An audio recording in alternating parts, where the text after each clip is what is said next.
재판관이 20년형을 받았지만 그 죄수들에게 한 가지를 가져가는 것을 허락했습니다. 첫 번째 죄수가 뭘 갖다 달라고 했냐면 책들을 갖다 달라고 했습니다. 20년 동안 책을 열심히 볼 수 있도록 책들을 갖다 달라고 했어요. 두 번째 죄수가 저는 아내를 데려다 주십시오 라고 요청을 했습니다. 세 번째 죄수가 뭘 요청했는지 아세요? 담배 200보루를 갖다 주십시오 그랬습니다. 20년의 세월이 흘렀습니다. 20년 세월이 정말 어렵게 흘렀어요. 간수가 첫 번째 방 사람을 엽니다. 그런데 이렇게 얘기해요. 와, 난 너무 열심히 공부했어. 내가 지금 나가면 변호사가 될 거야 라고 기쁜 마음으로 외치면서 나갔습니다. 많이 책을 읽었나 봐요. 삶이 바뀌었습니다. 이제 변호사가 되기로 작정을 한 거예요. 두 번째 죄수의 문을 간수가 제꼈습니다. 근데 보니까 아내하고 사니까 그 토끼 같은 자식이 5명이나 생긴 거예요. 그래서 이 7명의 가족들과 함께 난 너무 행복해. 이 아름다운 가정과 함께 나는 새 출발할 거야 라고 외쳤습니다. 근데 문제는 세 번째 죄수예요. 세 번째 죄수가 뭘 요청했죠? 담배 몇 보루요? 200보루. 근데 이 세 번째 죄수 방에 가서 간수가 딱 열었습니다. 근데 주머니를 톡톡 치면서 했던 말이 있어요. 뭔지 아세요?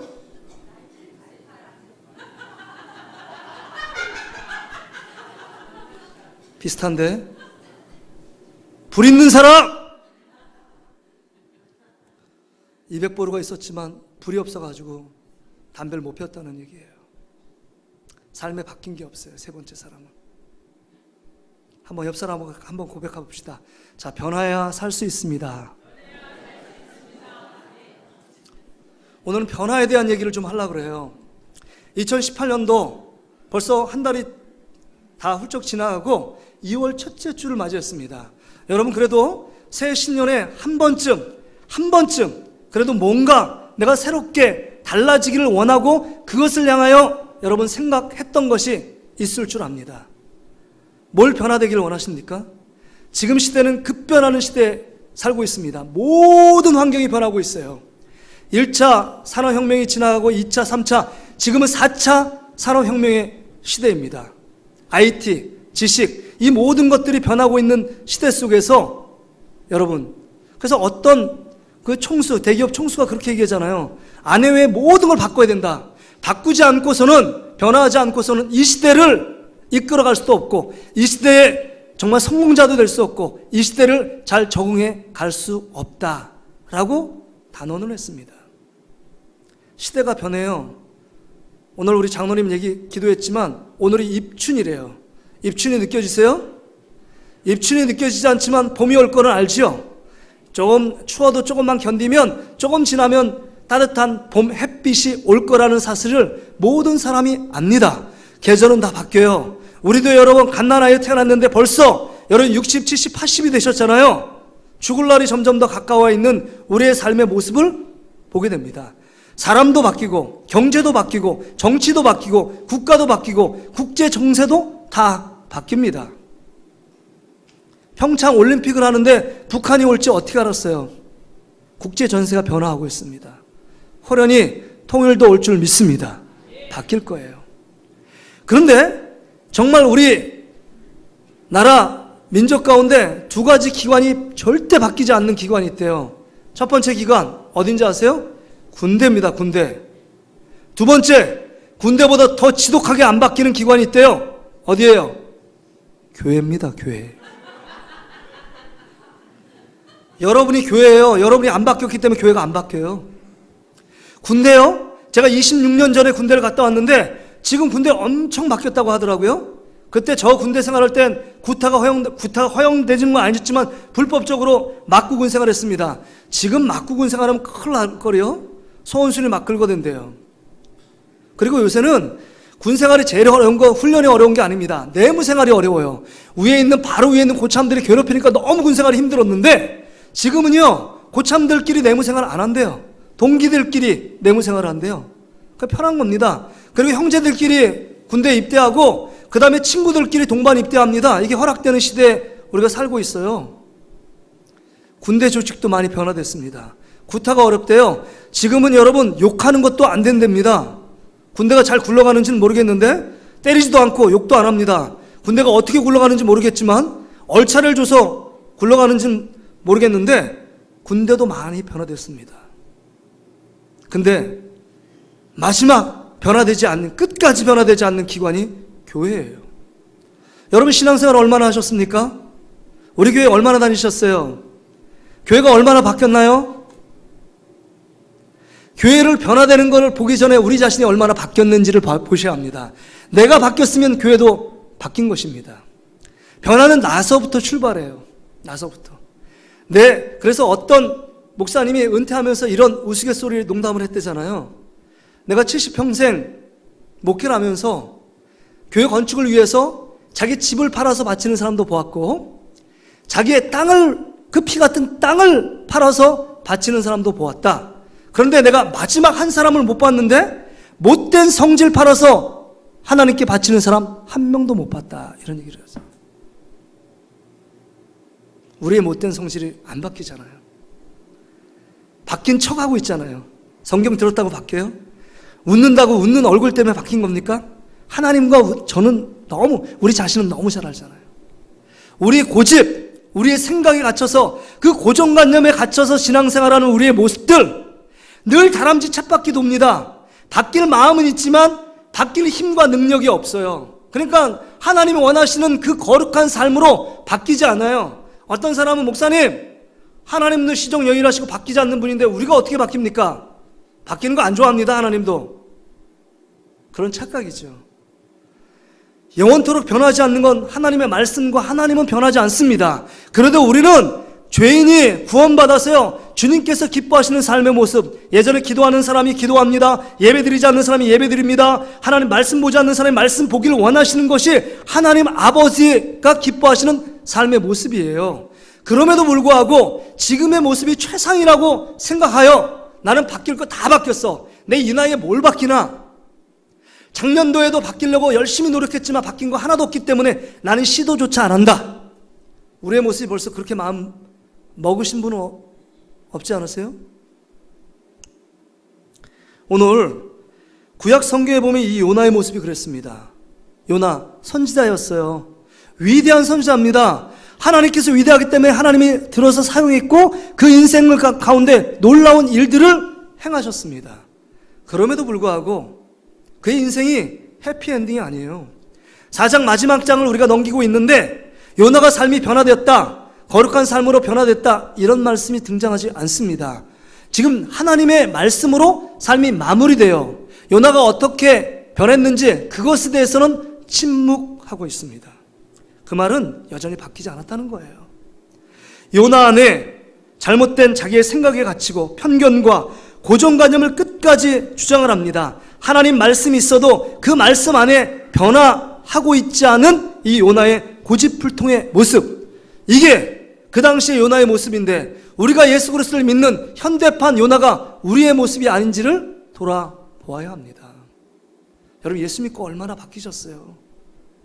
세상은 변화하기 위해서 몸부림치는데 우리의 삶의 모습은 변화되지 않기 위해서 몸부림치는 모습은 아니세요?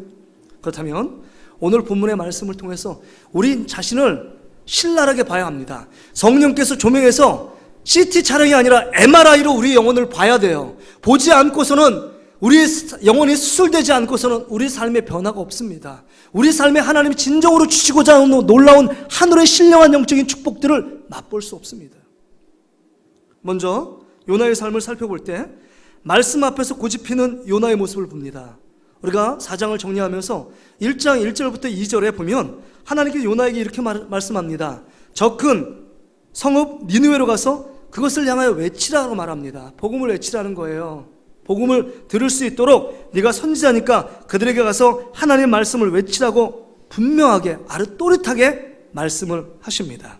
그러나 요나는 하나님의 말씀, 하나님의 뜻대로 가기를 거부합니다.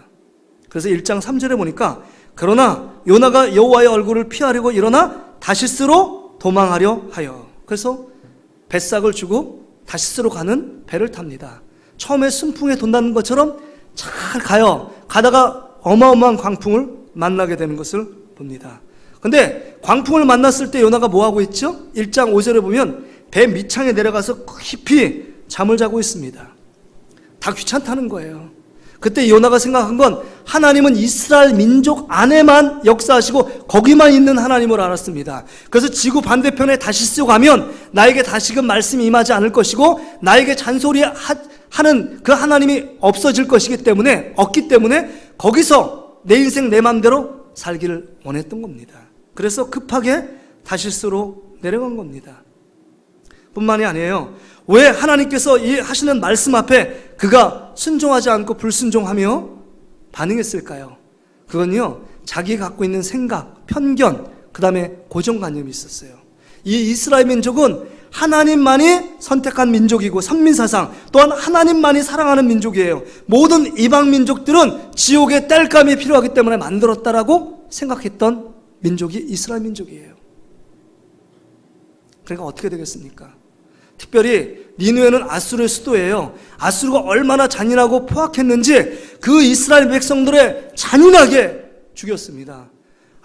엄청난 고통을 주어서 그들을 피가 말리도록 했던 민족이 아수르 나라, 특별히 수도인 니느웨 성이었습니다. 근데 니느웨 성에 가서 복음을 전하는 말은 귓전에 들리지 않아요. 니느웨는 이방 나라고, 그 다음에 지옥의 땔감이고, 그 다음에 정말 우리 창세기로 보는 것처럼 유황과 불목에 타 죽어도 현찮을 민족이라고 생각했던 그 민족이 아수르 민족이에요. 그런데 거기 가서 언감생심 거기 가서 복음을 전할 수 있어요? 그거는 말도 안 되는 일입니다. 요나의 생각에는. 자기의 생각, 자기의 고정관념, 편견 속에 착 사로잡혀서 자기만 있습니다. 자기 생각밖에 없어요. 하나님의 말씀이 임했는데도 그 말씀이 자신을 움직이지 않습니다.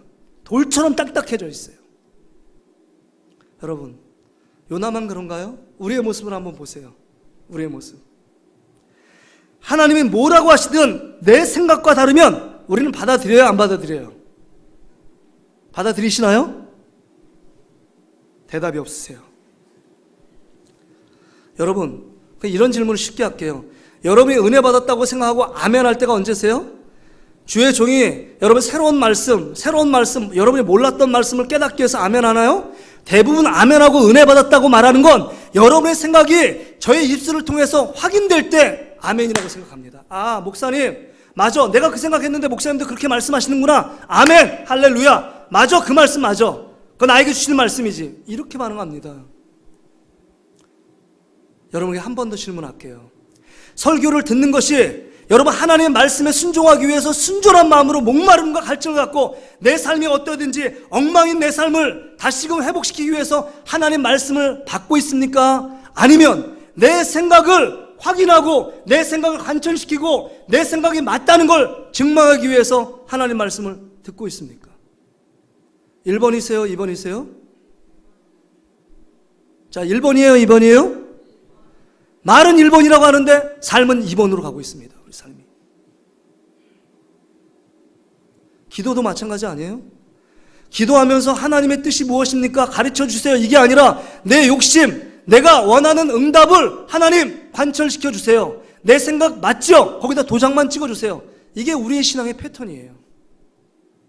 그러니까 아무리 말씀이 지금 듣고 있어도 내 삶을 움직이는 들려지는 말씀은 아닙니다. 스쳐 지나가는, 귀들이 스쳐 지나가는 말씀이에요. 우의 독경이란 말 있죠? 소에다가 경이 읽기예요. 이 시간만 지나가 봐라. 난 똑같은 패턴으로 산다. 똑같은 고집과 똑같은 내 생각대로 나는 살아갈 거야. 이렇게 생각합니다. 내 생각과 다르면 고개를 갸우뚱합니다. 이게 지금 요나의 모습이었어요. 하나님 말씀에 불순종하고 반대로 갔던 요나의 모습. 자기의 편견, 자기의 그 오만, 교만함에 꽉 눌려서 하나님 말씀이 임해도 그 말씀은 하나님의 말씀이 아니에요. 내가 원하는 하나님보다 더 큰 말씀이 내 심령 속에 있어요. 내 생각 속에 있습니다. 내 욕심, 내 계획 속에 있어요. 그것이 하나님보다 더 높은 위치에 차지하고 있습니다. 그러기에 요나가 내 마음대로 산 거예요. 그런데 문제는 이렇게 지 마음대로 살려고 했던 요나의 생각을요, 하나님이 꺾으신다는 거죠. 왜요? 그 영혼을 너무 사랑하기 때문에 포기하지 않으세요. 끝까지 추적하세요. 끝까지 쫓아갑니다. 뭘 동원하는지 아세요? 이제는 바람을 동원합니다. 바다를 동원합니다. 그 다음에 큰 물고기를 준비시켜요. 그 다음에 여러분 요나를 바다에 던지게끔 만들고 그 풍랑을 잔잔케 하지만 그 바다에 빠진 요나를 큰 물고기가 삼켜버립니다.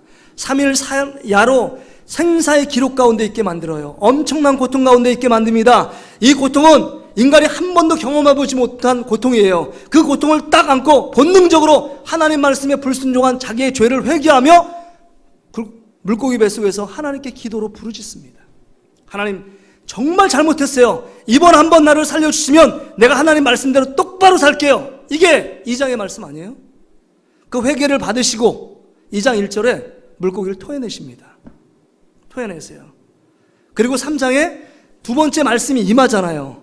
근데 여전히 바뀌지 않는 요나의 모습을 봅니다. 이 요나가 문제예요. 내가 문제입니다. 자, 그러니까 말씀을 증거하니까 그 전에도 없었고 이후에도 없을 아이들이 12만이니까 이 니느웨 성은 큰 성인데 거기에 100만 이상이 살았다라고 학자들은 추정합니다. 100만이 왕부터 모든 동물의 일까지 금식하고 모든 죄를 단절시키고 하나님 앞에 기도합니다. 그래서 하나님이 그 뜻을 돌이키세요? 아니면 저주하고 징계하세요? 뜻을 돌이키세요. 이 돌이키시는 말도 안 되는 상황을 보면서 반응이 오늘 우리가 읽었던 우리 요나서 4장이에요. 4장 1절에 보세요. 뭐라고 반응하는지. 한번 같이 한번 읽어볼까요? 시작. 요나가 매우 싫어하고 성내며. 요나가 뭐 한다고요? 매우 싫어하고 성을 냈어요. 누구에게 성내는 거예요? 하나님께 성내고 있어요. 왜 그런지 아세요? 내 마음대로 안 되니까요. 내 뜻대로 안 되고 내 뜻과 정반대로 니느웨를 정말 불과 유황으로 진멸하고 전멸시켜야 되는데 그들을 살려주시겠대요. 그래서 2절에 하는 말이 내가 이럴 줄 알았다는 거예요. 내가 왜 다시스로 돌아가는 이유의 정당성을 얘기합니다. 내가 니느웨 가서 복음을 전하면 하나님은 의뢰롭고 자비하고 노하기를 더디하시고 사랑이 많으시기 때문에 그 가운데 회개시킬 것을 알기 때문에 자기가 니느웨 성으로 안 갔다는 거예요. 말도 안 되는 변명을 하고 있습니다. 그리고 나서 마지막으로 고백하기를 3절의 고백이에요. 우리 같이 한번 읽어볼까요? 우리 4장 3절에 시작. 여호와여 원하건대 이제 내 생명을 거두어 가소서. 사는 것보다 죽는 것이 내게 나음이니이다 하니. 지금 뭐냐면 하나님이 내 뜻대로 행해 주지 않는 모습을 보면서 내가 살 의미가 없다는 거예요. 죽는 게 낫다는 거예요. 정말 내 뜻대로 되지 않는 이 상황을 보면서 내 뜻대로 돌아가지 않는 상황 형국을 보면서 내가 사는 것이 죽는 것이 사는 것보다 못하다는 거예요. 나를 죽여달라는 겁니다. 이것만 한 게 아니에요. 8절 9절에도 보세요. 해가 뜰 때 하나님이 뜨거운 동편을 예비하셨고 해는 요나의 머리에 쪼임에 요나가 혼미하여 스스로 죽기를 구하여 이르되 사는 것보다 죽는 것이 내게 나으니라. 지금 나를 죽여달라고 하는 거예요. 하나님 앞에. 이것만 하면 두 번째 얘기했지만 세 번째 얘기합니다. 9절 보세요. 하나님이 요나에게 이르시되 내가 이 박넝쿨로 말미암아 성내는 것이 어찌 옳으냐 하시니 그가 대답하되 내가 성내어 죽기까지 할지라도 옳으니이다. 내가 옳다는 거예요. 내가 지금 죽기까지 할지라도 내 생각이 맞다는 거예요. 내 생각을 바꾸지 않겠다는 거예요. 차라리 죽을지언정 나는 내 뜻 굽히지 않겠다고 말하는 겁니다. 한마디로 말해서 애들 말로 하나님과 지금 맞짱을 뜨고 있어요. 하나님께 끝까지 자기가 옳다고 주장합니다. 이 말의 의미는 하나님이 틀렸다는 거예요. 니느웨 성을 회개시키면 안 됐다는 거예요. 왜 회개시켜서 그들을 살린 거, 그거 하나님이 잘못했다고 말하는 겁니다. 여전히 바뀌지 않는 이 요나의 모습을 봅니다. 근데 여러분, 참 여기 보면 참 배경이 있는데 요나의 불순종, 끝까지 바뀌지 않는 모습이 있지만 그 모든 다른 것들은 하나님 말씀에 순종합니다. 바다도 하나님 말씀에 순종하고 물고기도 하나님 말씀에 순종하고 그 다음에 니느웨 백성도 하나님 말씀에 들었을 때 그 말씀에 순종하여 회개합니다. 모든 것들은 다 하나님 말씀에 순종하는데 한 사람, 누구요? 요나 한 사람은 하나님 말씀에 순종하지 않아요. 하나님 말씀이 먹히지 않습니다. 자기의 생각이 끝까지 옳다, 자기의 생각을 관철시키고 있는 어리석은 모습을 보여주고 있습니다. 지금 우리의 모습이 어떤가 하는 겁니다. 지금 우리의 모습이요. 변화의 걸림돌을 걷어내야만 우리가 주님께서 원하시는 삶을 살아갈 수 있습니다. 예수님 닮는 삶을 살아갈 수 있어요. 삶의 한 절이라도 주님께서 원하시는 삶의 모습으로 나아갈 수 있습니다. 근데 그 변화되지 못하는 우리의 생각, 우리의 기질, 우리의 고정관념, 우리의 가치관, 그거 모든 거 내려놓아야 합니다. 우리의 신앙의 모델 되신 예수님이 어떻게 살았는지를 보세요. 주님은요, 이 땅에 죽기 위해 오셨습니다.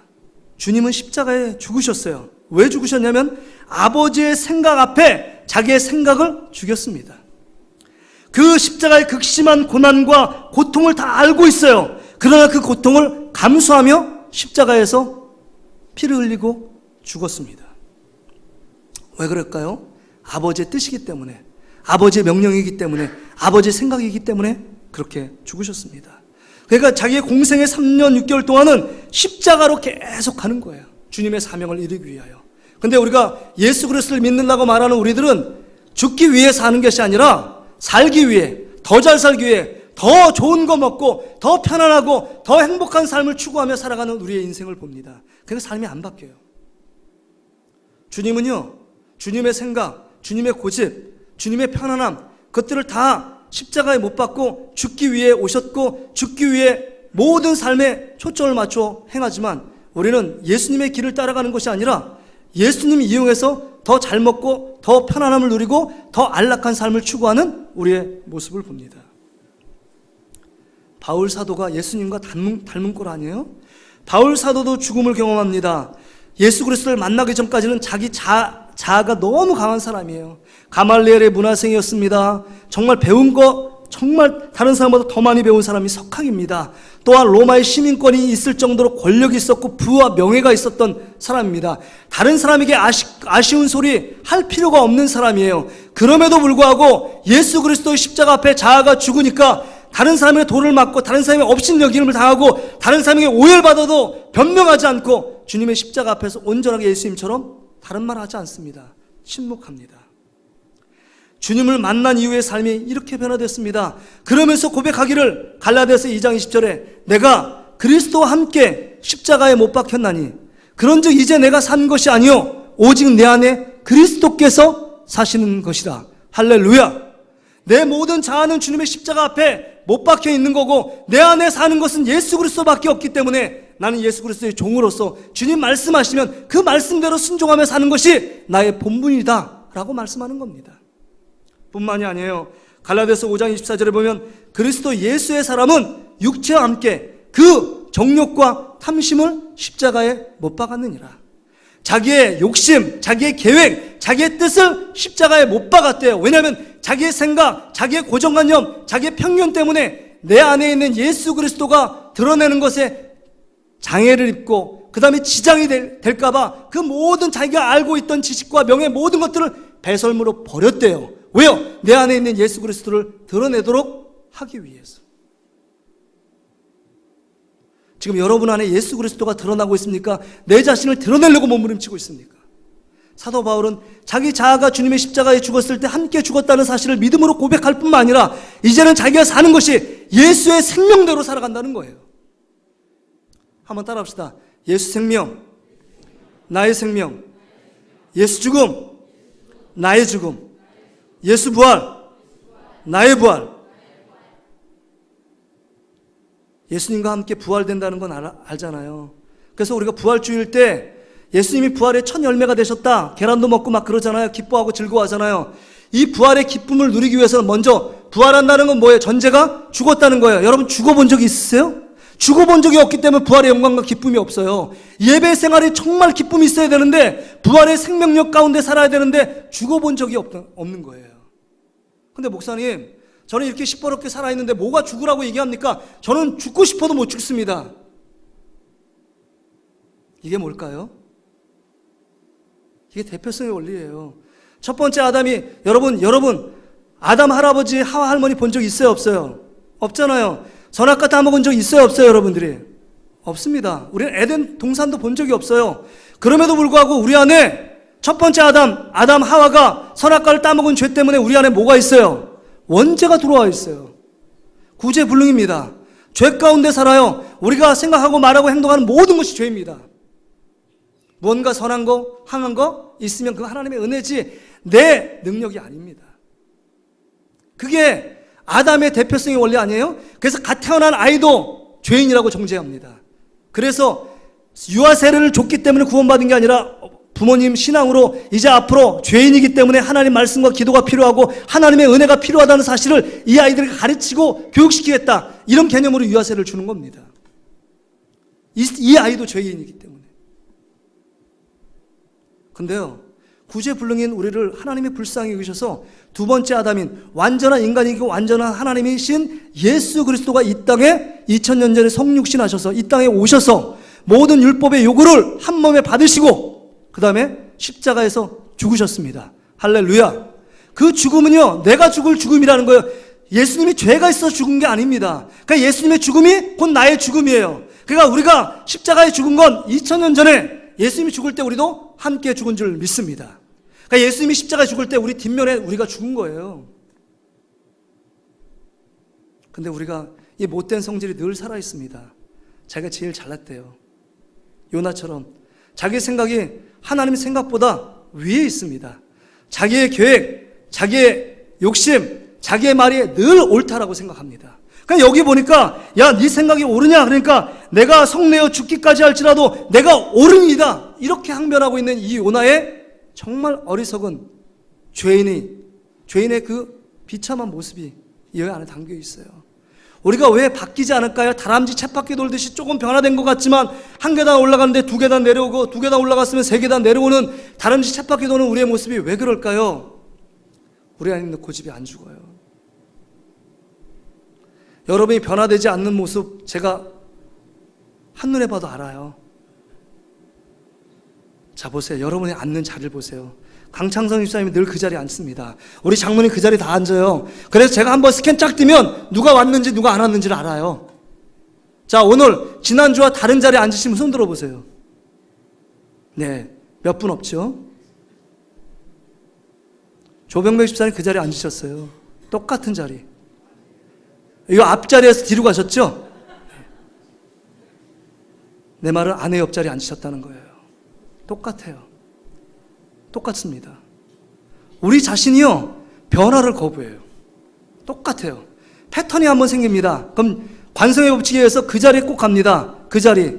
그러니까 내가 주님의 말씀 안에서 내가 오늘 그 말씀 듣고 변화되겠다는 열망, 간절함, 내가 생명 앞에서 이 말씀 안 받으면 죽겠다라는 간절함이 없어요. 그러니까 일주일의 삶은 내가 원하는 삶, 익숙한 삶, 내가 살아갔던 패턴으로 사는 거예요. 그 삶에 변화가 없어요.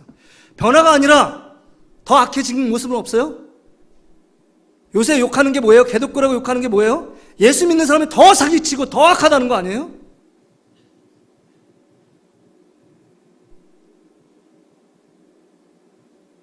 들어도 마땅한 우리의 삶의 모습이 아닌가 생각합니다.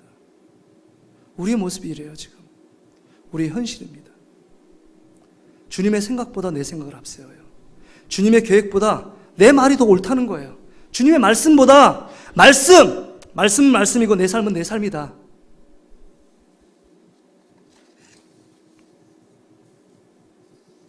우리의 모습 어떻습니까? 우리의 모습 어때요?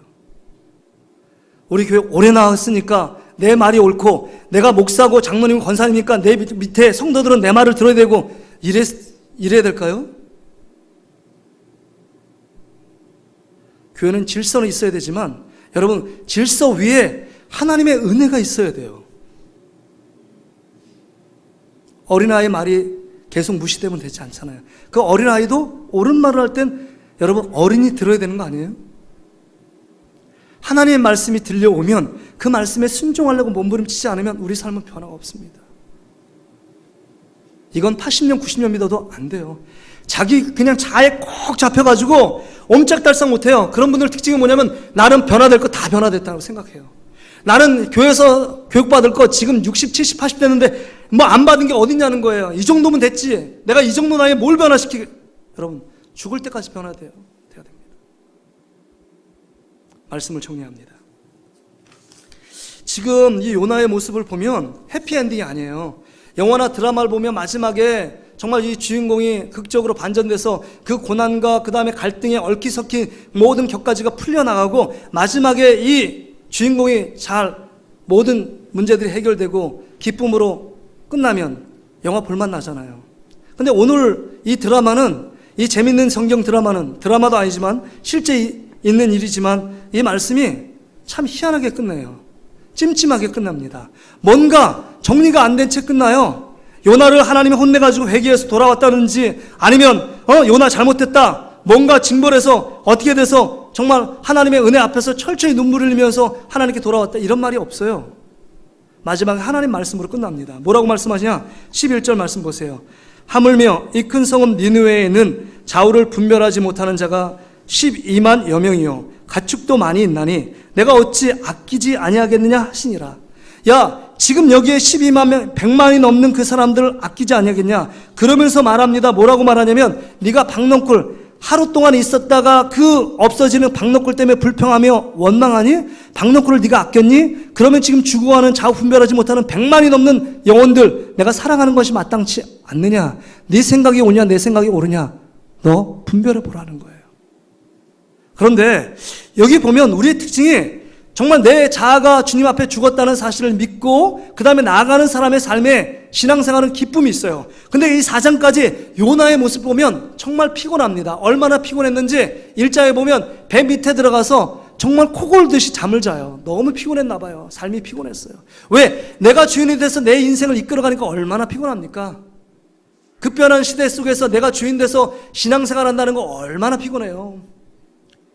직장생활 정말 은혜 가운데 할 수 있을까? 계속적으로 사업을 시작했는데 이 사업이 정말 주님의 은혜 가운데 성공 가도를 달릴 수 있을까? 우리 자녀들은 미래에 어떻게 될까? 뭐 여러 가지 생각을 해보니까 고민하고 잠도 잘 안 오고 밥맛도 없어요. 이게 내가 이끌어가는 주인된 신앙생활이에요.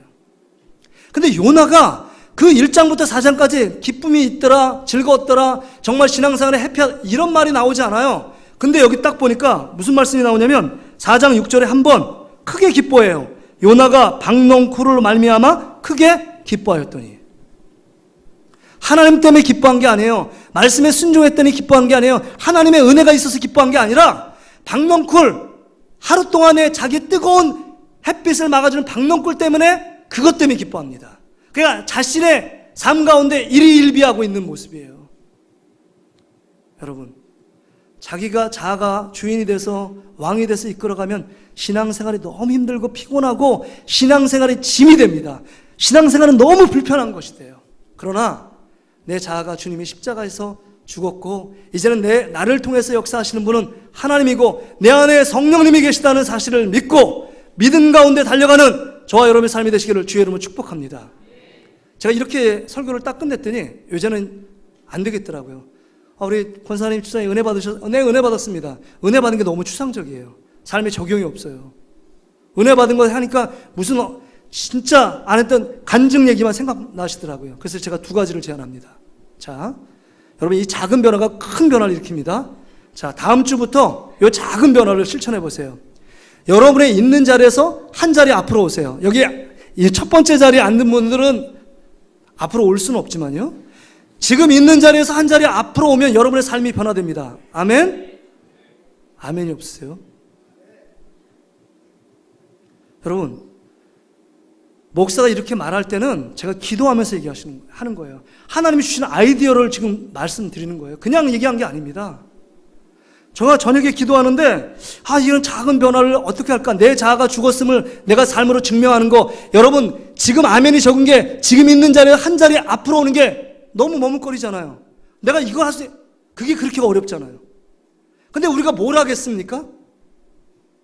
다른 어떤 거창한 봉사한다고요? 하지 마세요, 여러분. 사고 칩니다.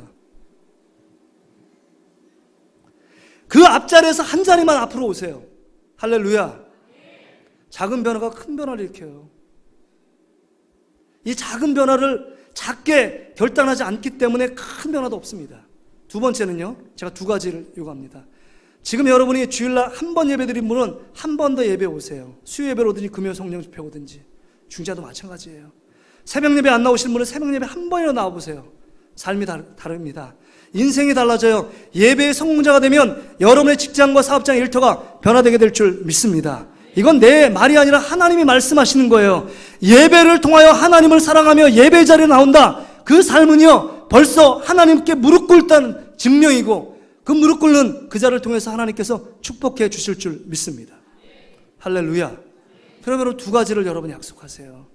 여러분이 있는 자리에서 한 단계 더 앞으로 오시고, 두 번째는 여러분 예배 한 번 더 예배를 드리세요. 자, 옆 사람하고 이렇게 고백합시다. 자, 두 사람씩 보세요. 자, 다음 주에는 제가 한 자리 앞으로 앉겠습니다. 인사합시다. 자, 한 번 더 인사합시다. 제가 이번 주에는 한 번 더 예배를 드리겠습니다. 이게 쉬운 결단이 아니에요. 작은 변화지만 이 작은 변화 속에 수많은 내용을 담고 있습니다. 요나가 왜 변화되지 않을까요? 내 평생 지금 신앙생활하는데 왜 변화되지 않을까요? 짓거릴만한 자기의 생각에 갇혀있고 자기의 편견과 자기의 고정관념에 갇혀있는데 그 편견과 고정관념이 하나님보다 위에가 있어요. 하나님을 변화시키고 그 하나님이 내 뜻에 순종하기 원하는 이 어리석은 모습이 우리의 모습입니다. 현대판 요나가 우리예요. 다시 한번 우리의 실상을 다시 한번 보고 하나님께서 원하시는 그런 삶을 살아가는 저와 여러분의 삶이 되시기를 주의 이름으로 축복합니다. 우리 같이 한번 찬양 드리고 기도하고, 오늘 이 찬양 있죠. 갈라디아서